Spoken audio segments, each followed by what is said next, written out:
పైసలున్నోళ్ళు ఏమన్నా చేస్తారు వాళ్ళకేంది అని అనుకుంటుంటారు చాలా మంది. దానం చేసినా ధర్మం చేసినా ఉన్నోళ్ళు ఏమన్నా చేస్తారు అని అనుకుంటుంటారు. కానీ ఎంత ఉన్నా నలుగురికి పెట్టే గుణం అందరికీ ఉండదు, కొంతమందికే ఉంటుంది. ఇక అట్లనే పైసలు సంపాదించుట్ల ఆస్తులు అంతస్తులు కూడబెట్టుకున్నట్లనే కాదు, సాయం చేసుట్ల కూడా అంబానీ ఇంటోళ్ళది పెద్ద మనసే. చూడుర్రి మూగజీవాల కోసం అంబానీ తనయుడు ఎసొంటి ఎగిరం చేసిండో. మూగజీవాల మీద పాయరం కొద్దీ ఇప్పటిదాకా చాలా మంది శానా తీర్లనే పనిచేసిర్రు గాని ఇగో వాళ్ళందరికంటే ముఖేష్ అంబానీ కొడుకు అనంత్ అంబానీ ఇంకో అడుగు ముంగటికేసిండు.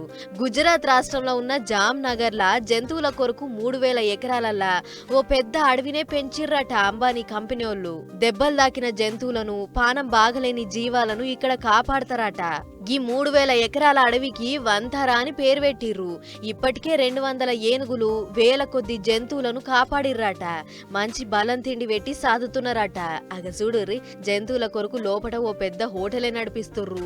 మనుషుల గీట కమ్మని తీరు వంటలు వండిపెట్టినట్టు జంతువులకు వంటలు వండి పెడుతుర్రు. డాక్టర్లు, వంటలు వండేటోళ్ళు, పనోళ్ళు పెద్ద బలగమే ఉన్నది లోపట.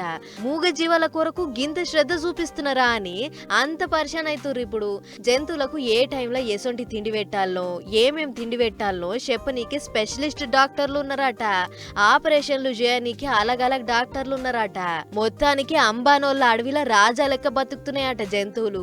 మరిగా ఎన్ని కోట్లు ఖర్చు పెట్టిర్రో, ఎట్లెట్లా చేసిర్రో గాని మూగ జీవాల మీద గట్టిగానే ప్రేమ చూపిస్తుర్రు.